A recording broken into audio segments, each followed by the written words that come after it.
get it. Go get him, Aiden.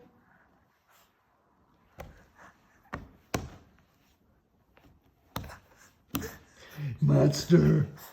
Monster! Rah! Rah! Rah!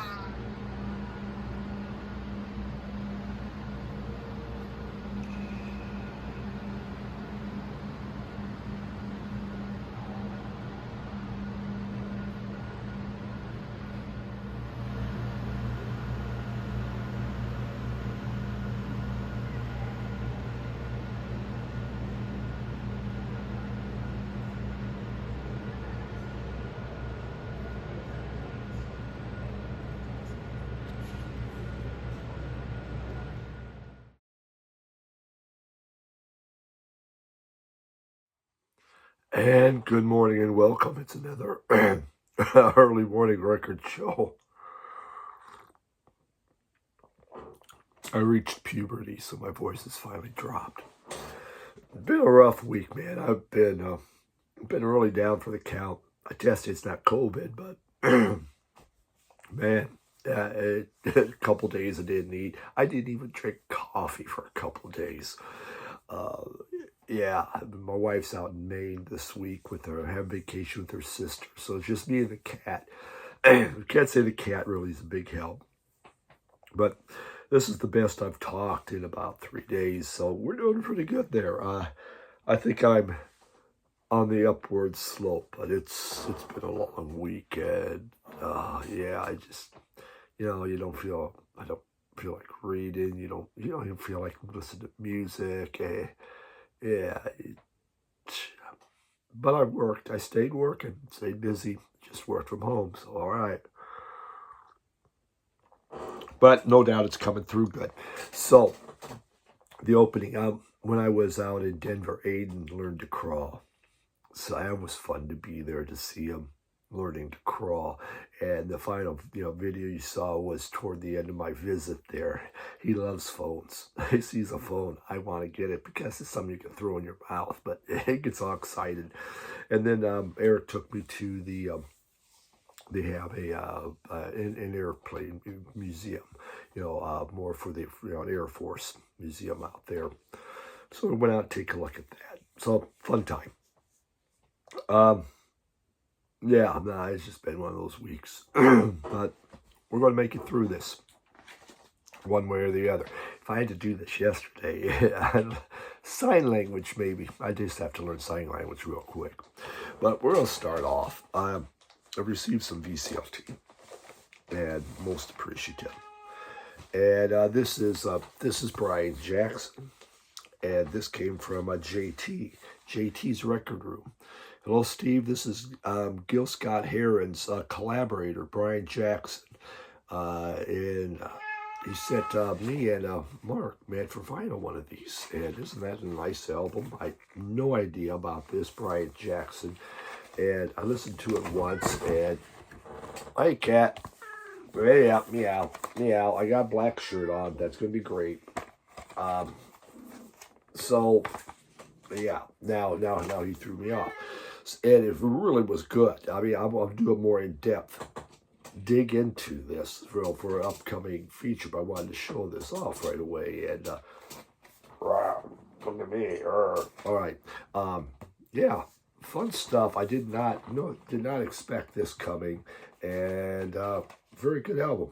Most enjoyable. I'm sure I got that opened up. So this was his chance, to show, hey, this is the music that I can do. Very good.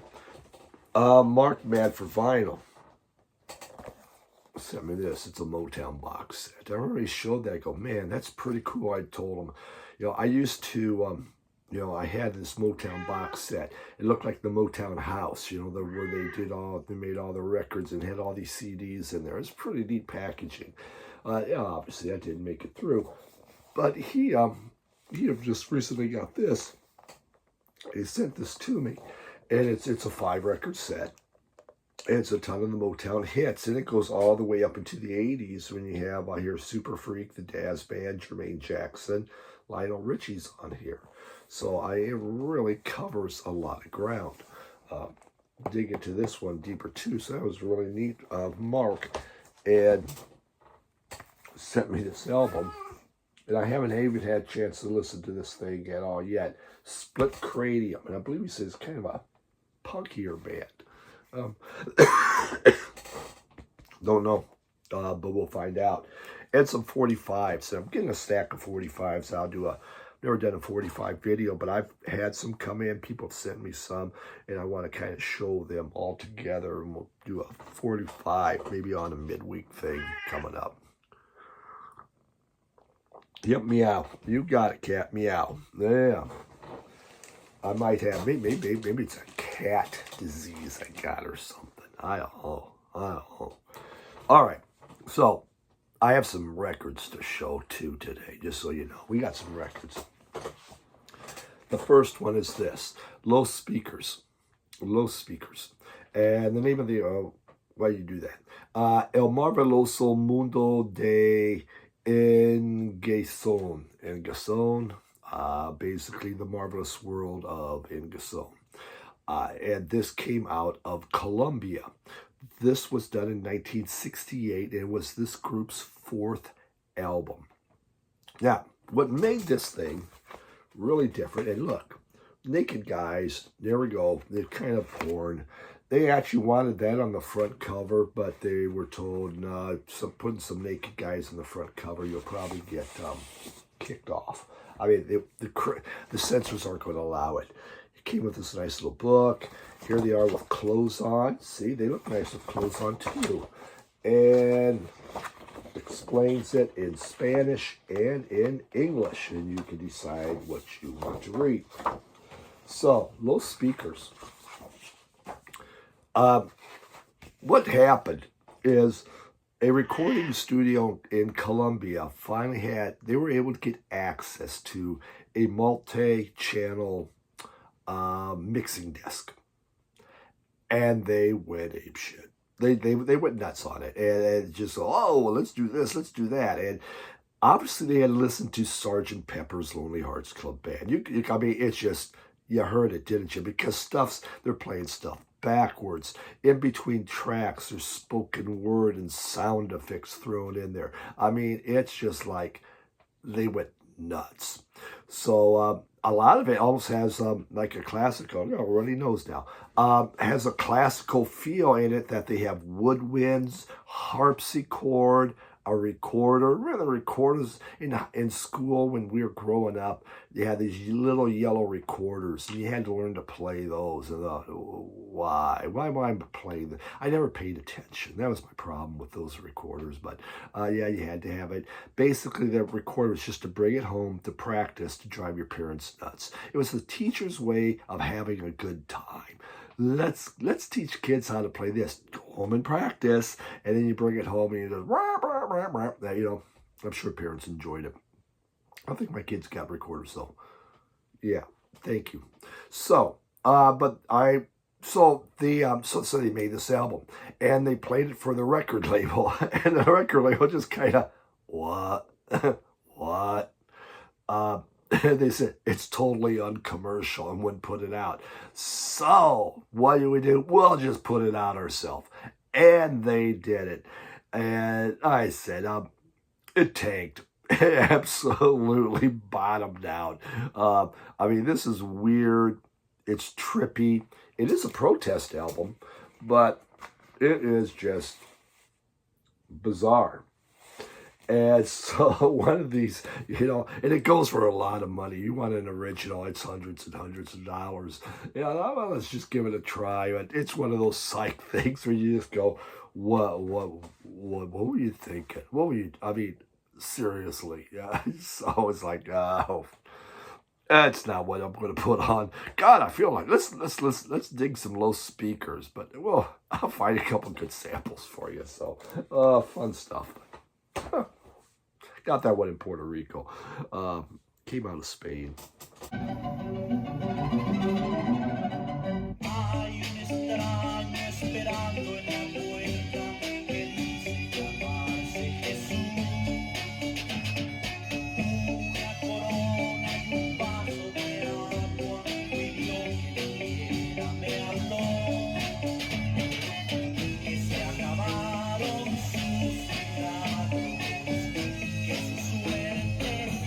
All right, here we go. Number 2. Cigarettes after sex. Yeah, if I smoked, I'm sure I would have one, but I don't, so I haven't had a cigarette after sex. Okay, so what about this album? You don't want to ever sit on my lap now, huh? Well, this is fine. You don't need to. This is a great group. They're out of El Paso. They formed in 2008. It is dream pop. Now, an American dream pop group, and it's really nice stuff. I truly enjoy this. Are we going to sit? What are we doing here, guy? I mean, Cry, this is their second album, and it came out in 2019. So they haven't really been doing a lot of record albums. I mean, it is ethereal. It's kind of this hazy, romantic, noir type sound to the music. It's just beautiful. Greg Gonzalez, the lead singer, has an androgynous voice. I thought it was a woman. And you can pull up their videos on YouTube, but it's just this androgynous voice, and it's just kind of this slow burner. It's beautiful, gorgeous, extremely tender. I think Cowboy Junkies Trinity Session, Julie Cruz, Cocteau Twins, kind of in that vein. One of the songs on here, Heavenly, which I guess was a hit in some places, it just floats and soars. It's just so gorgeous. This is definitive music for after sex. If you're going to have a cigarette after sex, pop this sucker on, because it just has this beauty to it. Absolutely beautiful. It went to #1 in Portugal. The Portuguese dig this. Russia, number 13. Oh, yeah, okay. Russia, number 13. It didn't do quite as well in the U.S. I truly think this is an incredibly good group. I love their music. Let's see if there's anything else. Yep, got a little something extra here. That and the words. Okay, cigarettes after sex. So, yeah, I just love this group. I just think it's some of the most beautiful music you're ever going to hear. Kevin from Me, Myself, and Irene, I believe his channel. He doesn't do many videos. He introduced me to this group a few years back and really like it. They do a version of REO's Keep on Loving You. Top notch. Really good.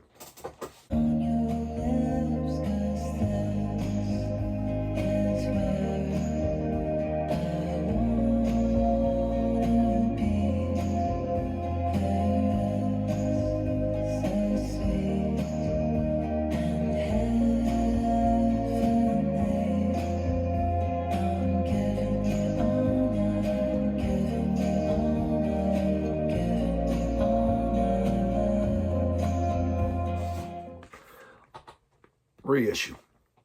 I had this in CD when it came out, and it just blew me away. This was like one of the greatest CDs. I mean, I played that thing so much. Loved it. The Hives, Vinny, Vidi, Vicious. Vinny, Vidi, Vicious. Yeah, all right. Garage punk,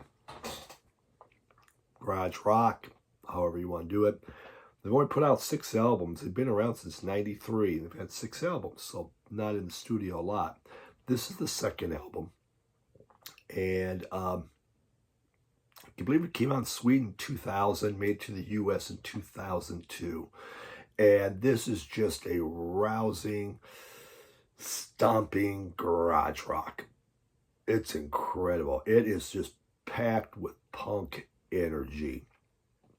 I was hooked as soon as I played it. And I mean, it was a crank up kind of thing. I'm sure most of you have heard it, have it, whatever. But it's just filled with fuzzed out, propulsive guitars. It just assaults your ears, and it's just plain fun. It has the hit that I really love. Hate to Say I Told You So. What a good song. My youngest son, Eric, was learning how to play a bass guitar. A neighbor across the street, who's a jazz bassist, was teaching him. And the neighbor says, now, if you have a song you'd like to learn the bass part for, bring it over and I'll teach you that. He took it from that song, I Hate to Say I Love You So, because there is a bass guitar solo. So he brought it over and learned how to play that. And I thought, hey, that is really, really cool. He never stuck with bass guitar. Played the bass in orchestra too, the big upright bass. But this is just a tight-knit power punk is happening on here.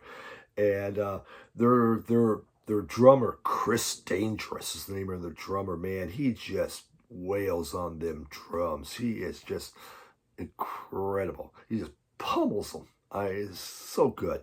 They Main Offender really was a worldwide hit, and that is on here. Now, let's see, here we go. And they do, look at that. You can read those, if you can read them words, good luck. But wow, that's a hell of an eye chart.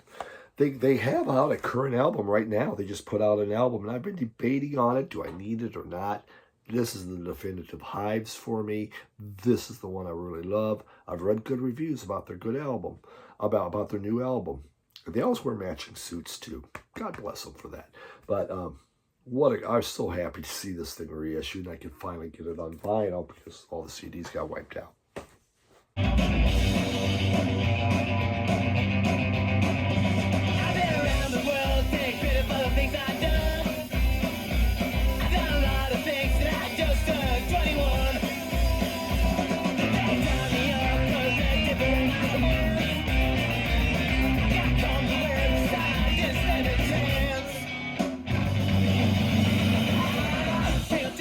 Now, from the lottery, and this came from Aaron Mutha Alamer.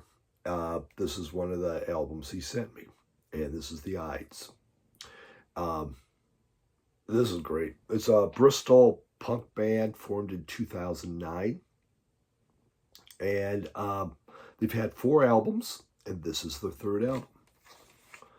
Back and anything special. So, lots of words. Lots of words. Sorry, didn't mean to hit you in the head.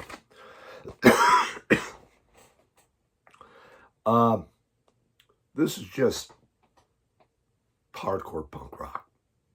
But it's done in such a way, it's super enjoyable. It's not grating. Songs are very good. John Beam, he's on the drums. Again, just one of these thumping, pounding drummers that just keeps things going. Mark Bauer, I believe, his guitar's on here. I mean, he's just searingly guitar work, and it sounds so darn good. They have a lot of social commentary, but they do it with a sense of humor also. So it just makes it fun. Couple of the songs on here it starts off with the song War, and War explodes. It's the opener, and it's such an explosive track. It just makes you sit up and take notice. This is going to be something very, very cool that you're about to listen to. There's Anxiety. When I was listening to Anxiety, it was like a panic attack about ready to happen. It was so in your face and going. Kill Them With Kindness was an interesting song. So, it's just pummeling, bam, bam, bam, bam. And also this very soft piano. I go, whoa, this is the 360. Just this tinkling, soft, quiet piano. And then the band joins in, and off it roars again. I remember this came out. It had very good reviews. This came out in 2020. And the critics liked it. And VC was showing this. I thought, God, I got to get that. But, like everything else, you only have so much money in the world. So I passed. So I was extremely excited when Aaron sent this for the lottery, because this is like, God, I've wanted that one a lot. So this is great. Super happy to have that. Really good album.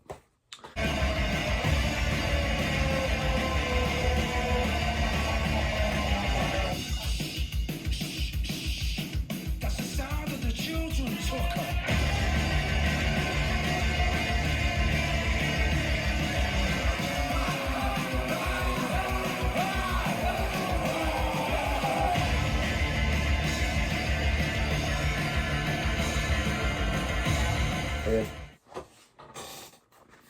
this is from Bernard from the lottery. From Bernard, his channel is Hitching a Ride, Boston, Hitching a Ride, right.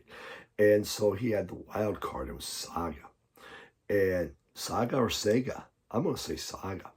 And he recently a few years back, got into this band. It's kind of like rock, prog rock. It's out there. Saga's been around a long time. They formed in 1977 in Ontario, Canada. So they've been there. The only two original members, though, are a set of brothers, Ian and Jim Crichton. That's it. Everyone else, it's just revolving cast of members. But they came out with this album. It's called Trust. And Trust came out in 2006. And there's the hype sticker. Let's see, what do we got in here? We got a beautiful note from Bernard. And we have this. Okay.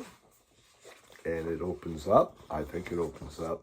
Oh, no, that's actually just the inner sleeve. Oh, it's a nice inner sleeve. Okay.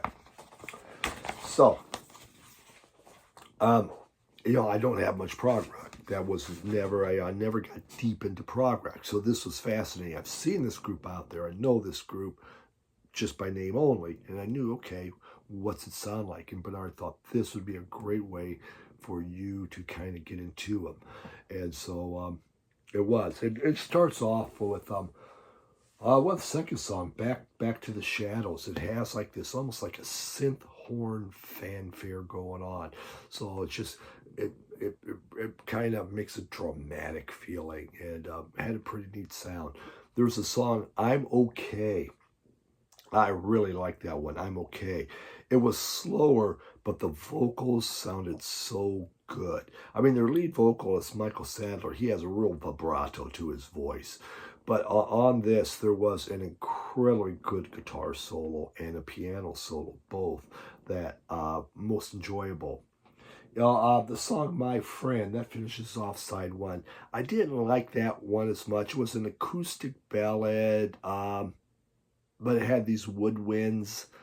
And I didn't think the woodwinds were really necessary on there. Kind of got a little maybe too syrupy.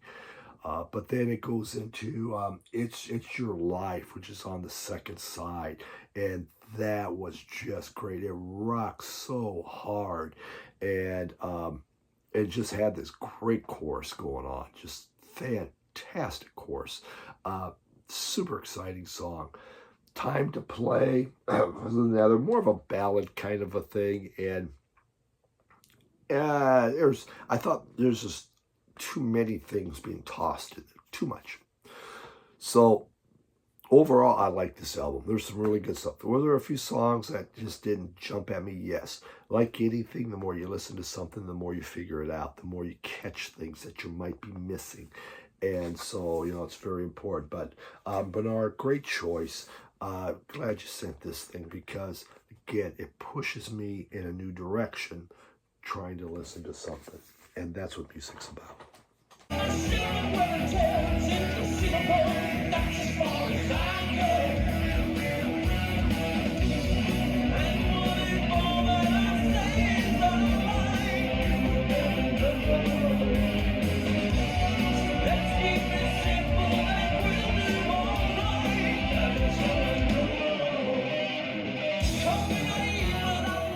Vinyl Me Please. I don't know when they sent this one. Monk's Music, Thelonious Monk Septet. And from Vinyl Me Please, it has the book, it has all that. I will pull out the book. It's Riverside label. There you go. So, Thelonious Monk. Man, you talk about a guy who had extremely original music. That would be Thelonious Monk. And he had this compositional style about him that was ahead of the time. And quite frankly, many people thought, this guy can't even write music. He doesn't know what the hell he's doing. I mean, this stuff sounds like crap. And that was his problem from the 40s and the 50s, is people wouldn't take him seriously. His compositions are so advanced, they sounded like he didn't know what he was doing. Kind of like free jazz, I guess, huh? But, well, it also didn't help that he liked to wear very funny hats, and he could be an uncommunicative introvert. So you're talking, he just won't say a thing. And, because he's such a deep introvert.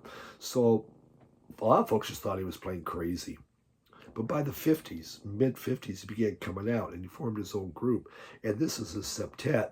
It's the only album that we have Coleman Hawkins and John Coltrane both playing tenor sax on. Only one that they're together on.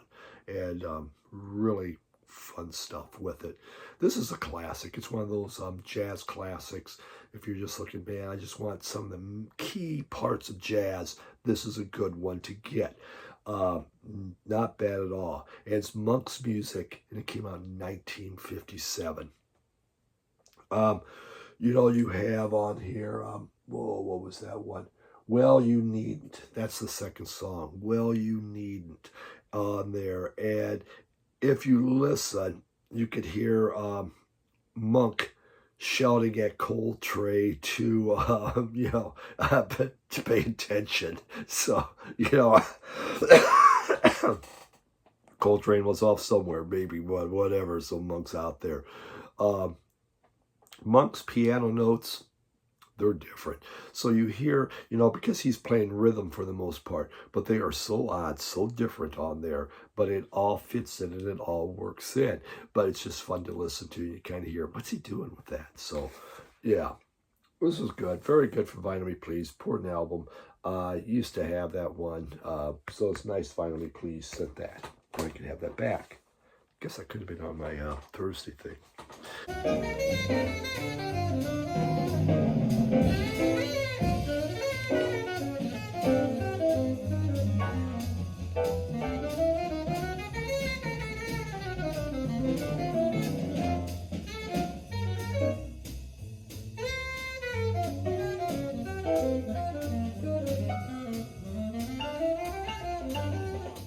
That's it. Hey, thanks for hope you hear me okay and everything. And yeah, we'll go maybe back to bed now. I don't know. But everyone, have yourself a great week. Check out the podcast. Two guys talking about records on Spotify, iHeart, da da da.